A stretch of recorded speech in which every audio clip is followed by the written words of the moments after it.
हेमराज, क्या इस गाड़ी में जरूरत पड़ेगी एडवांसर की? जी सर, बिल्कुल नहीं इसमें जरूरत है, क्योंकि इसका ECU बहुत एडवांस है BS6 का जो है। पर मैपिंग अगर अच्छी नहीं हुई है बिल्कुल बिल्कुल, तो वहां पर फिर एडवांसर लगाना पड़ जाता मैपिंग, है। आपकी ड्रिलिंग और कितना नोजल साइज मारा है, वैसे बहुत मार्केट मैटर में करता बंदे है। एडवांस।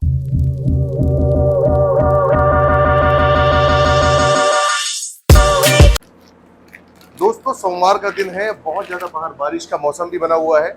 आज हम जो अपना काम स्टार्ट कर रहे हैं वो दो गाड़ियों के साथ स्टार्ट कर रहे हैं। दोनों मारुति की गाड़ियां हैं, दोनों BS6 मॉडल्स हैं। इधर ये है आपकी इग्निस जो कि BS6 फेज 2 गाड़ी है, और यहाँ ये जो गाड़ी है ब्रेजा, ये है BS6 फेज 1। यानी कि आप किसी भी ब्रेजा के अंदर किट लगवा सकते हैं, बट आपको इस चीज का ध्यान रखना होगा कि अगर आपके पास ब्रेजा है हाइब्रिड तो उसके अंदर CNG नहीं लग पाएगी फिलहाल। यानी कि अभी फिलहाल अप्रूवल्स हाइब्रिड का नहीं है। उम्मीद करते हैं इन फ्यूचर के अंदर शायद हाइब्रिड में भी अप्रूवल आए, और BS6 फेज 2 के भी अप्रूवल आ चुके हैं। दोनों गाड़ियों के अंदर हम बॉक्स जो यूज कर रहे हैं, दोनों मीजो में हम किट लगा रहे हैं। मीजो के अंदर जो अप्रूवल्स हैं वो सभी ऑलमोस्ट आप देखते रहिएगा, मैं आपको डेली बेसिस पे अपडेट देता रहता हूं कि मीजो ने कितने ज्यादा अप्रूवल्स लिए हैं। अभी हाल फिलहाल में उन्होंने होंडा सिटी का, वर्ना का, क्रेटा का अप्रूवल एड ऑन कराया है, जो कि बहुत बड़ी अचीवमेंट है। मार्केट के अंदर BS6 के अप्रूवल्स नए नए आए हैं, बट मीजो ने फेज 2 के भी अप्रूवल ले लिए हैं, ये भी बहुत बड़ी अचीवमेंट है। फिलहाल हम जो ब्रेजा के अंदर किट लगा रहे हैं वो है आपकी मीजो। और यहाँ पर ध्यान देने वाली बात यह है कि आप किट कहीं से भी कोई भी लगवा सकते हैं। सबसे मेन चीज होती है इंस्टॉलेशन। अगर आपकी गाड़ी के अंदर इंस्टॉलेशन प्रॉपर नहीं है तो आप चाहे कितनी भी महंगी किट लगवा लें, आपको बिल्कुल मजा नहीं आने वाला है, क्योंकि इंस्टॉलेशन ही वो चीज है जो कि एक बार होती है, बार बार नहीं होती है। एक बार इंस्टॉलेशन बढ़िया नहीं हुई तो आप हमेशा के लिए परेशान रहोगे। यहाँ पर हमने लगाई है मीजो इग्निस के अंदर, और आप देखिएगा मैं आपको बहुत छोटी छोटी चीजें बताऊंगा फिटमेंट के अंदर जो लड़के हमारे ध्यान देते हैं। अब यहाँ पर ये लड़का हमारी वायरिंग कर रहा है, हम किसी भी तरह के कपलर्स यूज नहीं कर रहे हैं, बट यहाँ पर जो वायरिंग करेंगे, ये वायरिंग यहाँ से करने के बाद एक एक वायर के ऊपर सोल्डरिंग की जाएगी। सोल्डरिंग से क्या है कि जो करंट का फ्लो है वो टूटता नहीं है, एज इट इज रहता है, और सोल्डरिंग लाइफ टाइम के लिए भी काम हो जाता है। अगर मैं कपलर्स को यूज करता हूँ तो एक टाइम के बाद बिकॉज ऑफ गैस कपलर के अंदर कहीं ना कहीं कार्बन आ जाता है, वो गाड़ी परेशान करती है। अभी तो नहीं करेगी, जब फिटिंग कराओगे आप बाद में परेशान कर सकती है, साल भर के बाद। और दूसरी बात यह है कि जब भी हम गाड़ी में किट लगाते हैं, बॉक्स के अंदर सारी चीजें निकल के नहीं आती है दोस्तों। बॉक्स के अलावा बहुत सारी चीजें होती है जो हमें एड ऑन करनी होती है। अब एक छोटा सा एग्जांपल दे रहा हूँ कि यहाँ इस गाड़ी के अंदर हम वायरिंग कर रहे हैं, ये वायरिंग को हमने स्लीव रोल में डाला हुआ, ट्रिपल लेयर किसको कन्वर्ट कर दिया है। ये देख सकते हैं, ये है पेट्रोल की वायरिंग, यहाँ ये है CNG की वायरिंग। तो नॉर्मली देखा जाए तो ये CNG किट का पार्ट नहीं है, हम इसको अलग से डालते हैं। इसके अलावा जो मैनीफोल्ड में ड्रिलिंग प्रोसेस है वो बिल्कुल यूनिक होना चाहिए। मैनीफोल्ड के अंदर जो भी ड्रिलिंग प्रोसेस होता है ये हर गाड़ी का सेम नहीं होता है, ये डिपेंड करता है कार वाइज किस गाड़ी में मैनीफोल्ड का ड्रिलिंग। टाटा की गाड़ियों के अंदर हम बहुत ज्यादा ध्यान से ड्रिलिंग करते हैं। मैं एक एग्जांपल के लिए दिखा देता हूं आपको। जो टाटा की गाड़ी में हम ड्रिलिंग करते हैं तो जो हमारा मैनीफोल्ड में निप्पल यूज होता है, मेरी कोशिश रहती है इसको बिल्कुल डायरेक्ट डालने की। अगर डायरेक्ट नहीं डल पाता है तो निप्पल के अंदर टेपर बनाते हैं उसको हम, सो दैट की फायरिंग बहुत अच्छी जाए और परफॉर्मेंस अच्छी निकल के आए। अभी फिलहाल इस गाड़ी के अंदर करें इन्होंने कूलेंट के कनेक्शन। आप बहुत सारी वीडियोस के अंदर देखते हैं कूलेंट के कनेक्शन। तो कूलेंट के कनेक्शंस की अगर बात जब की जाती है तो बहुत सारी चीजों को ध्यान रखना होता है। कूलेंट के कनेक्शन के अंदर डब्बे के अंदर कूलेंट के पाइप नहीं आते हैं, चाहे आप कितना भी बड़ा बॉक्स ले लें, कितने बड़े से बड़े ब्रांड पे चले जाओ, जल्दी से कूलेंट के पाइप निकलते नहीं है। अगर निकलते भी हैं तो वो पाइप आपको नहीं लगवाने चाहिए। जैसे कि यहाँ पर मेरे हेड टेक्नीशियन है हेमराज, उनसे मैं पूछूंगा भाई कूलेंट के कनेक्शंस कई जगह नहीं करते हैं, क्या वो सही करते हैं गलत करते हैं?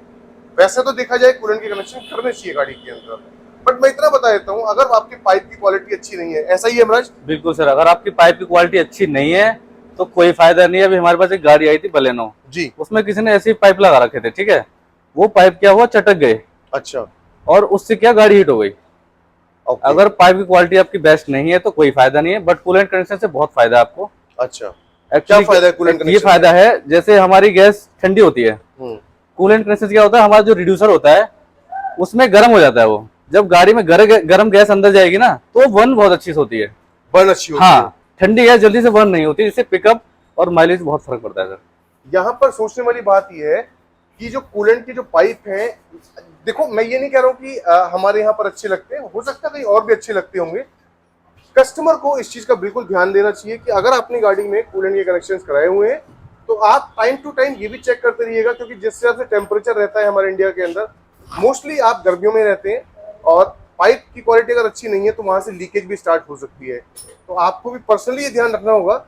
हमने जो कूलेंट के कनेक्शंस के लिए जो पाइप मंगाए हैं, मतलब कैसे पाइप लगे हैं आपको? सर अमेजिंग पाइप है, मतलब क्वालिटी बहुत प्यारी है, बहुत बढ़िया पता नहीं कहाँ quality से आपने अरेंज किए, बट मिलते नहीं है वाले यार। मिलते नहीं, थोड़े कॉस्टली पड़ते हैं। हमें एक गाड़ी में करीबन 700-800 के पाइप पड़ते हैं ये, और गेट्स कंपनी के पाइप हैं, तो मैं तो इन्हीं को मंगा। अगर मेरे पास नहीं होते हैं पाइप तो मेरी किसी किसी गाड़ी में देखो कूलेंट कनेक्शन नहीं करते, क्योंकि मेरे को इन चीज़ों में बड़ा डर लगता है कि मैंने नई गाड़ी, मेरे पास ये गाड़ी आई है 1 महीने पुरानी गाड़ी है, फेज 2 गाड़ी है, इसमें अब हम कूलेंट के कनेक्शन कर रहे हैं। अगर मेरे पास पाइप अवेलेबल नहीं होते मैं नहीं करता इसके अंदर, क्योंकि क्वालिटी से कोई भी कंप्रोमाइज नहीं करना चाहिए।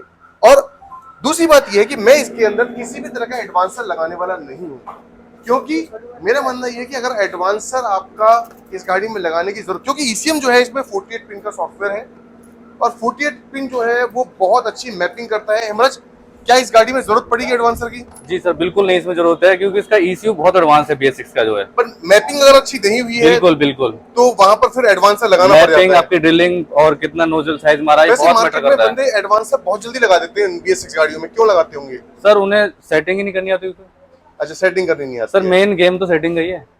अच्छा, सेटिंग करनी नहीं आती है तो वो फिर एडवांसर से वो पूरी भरपाई कर एडवांसर देते से हैं सर उसको। इशू भी तो आते हैं, चेक लाइट होने आती है, ब्लिंक करने लगती है, क्योंकि उसमें क्या होता है जब क्रैंक अपना होता है वो एक डिग्री देता है अपने, जो गाड़ी का इश्यू होता है। हाँ। एडवांसर लगाने के बाद वो एडवांस हो जाती है डिग्री, और जिससे चेक लाइट ब्लिंक करने का ऑप्शन आ अच्छा, जाता किन गाड़ियों में हमें एडवांसर मोस्टली रिक्वायरमेंट पड़ती है, मतलब हमें लगता है कि लगवाना उन गाड़ियों में ठीक रहता है? है। टाटा सर बेस्ट है, टाटा में एडवांसर हाँ, लगवाइए, होंडा भी बेस्ट है, हुंडई में लगवाइए एडवांसर, बिल्कुल, और होंडा में ठीक है अपना, होंडा में भी लगवा सकते बिल्कुल। हैं, बट सभी गाड़ियों में नहीं, सभी गाड़ियों में नहीं, कुछ गाड़ियों में। कुछ गाड़ियों में। जी।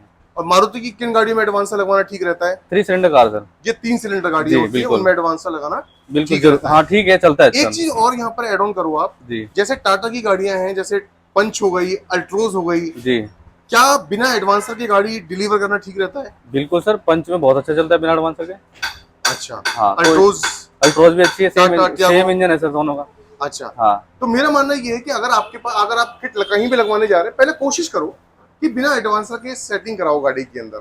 अगर आप बिना एडवांसर के सेटिंग में, अगर आपको लगता है कि सेटिस्फेक्शन मिलता है, वहां जो डीलर फिट करने वाला बंदा है तो वो अपनी कैपेबिलिटी भी दिखाएगा आपको, भाई बिना एडवांसर के आप गाड़ी में किट लगवाने वाले हैं तो देखते हैं कितनी अच्छी फिटमेंट होती है। इन फ्यूचर के अंदर भी आपको ट्रबल नहीं होने वाला अगर आप एडवांसर नहीं लगवाते हो, क्योंकि एडवांसर ही एक ऐसी चीज है जो एक तरीके से, मैं तो कहूँगा स्टेरॉइड की तरह उसको मैं देखता हूँ। जैसे बॉडी के अंदर एक स्टेरॉइड डाला जाता है तो वही एक एडवांसर है, तो बहुत मजबूरी में उसको यूज करना चाहिए। अगर आप टाटा की गाड़ी है, हुंडई की है, तो चलो ठीक है, बनता भी है कि एडवांसर आपको लगवाना चाहिए। जैसे टाटा की नेक्सॉन होगी, उसमें एडवांसर डायनामिक बहुत अच्छा काम करता है। बाकी अगर हम बात करते हैं कि इनके बूट स्पेस की, तो ब्रेजा के अंदर बूट स्पेस तो बहुत अमेजिंग निकल के आता है। जो गाड़ी अपनी इग्निस है, इसके अंदर अभी तक जितने भी हमने सिलेंडर लगाए हैं, हमने लगाए हैं जिसमें टायर आपका खड़ा आएगा, यानी कि स्टेपनी जो है वो वर्टिकल शेप में आएगी, और इस गाड़ी के अंदर और कोई स्कोप नहीं है। ये जो गाड़ी है ब्रेजा, इसके अंदर तो बहुत अमेजिंग आपका बूट स्पेस निकल के आता है। अभी तो खैर सिलेंडर लगाना स्टार्ट नहीं किया है। तो दोस्तों, ये छोटे छोटे अपडेट हैं जो मेरी कोशिश रहती है कि आप सभी तक बताने की। अगर आपको इसी तरह की इन्फॉर्मेशन देखनी है तो मेरे इस चैनल को सब्सक्राइब कर दीजिए, सो दैट कि हमें भी कुछ मोटिवेशन मिलता रहे।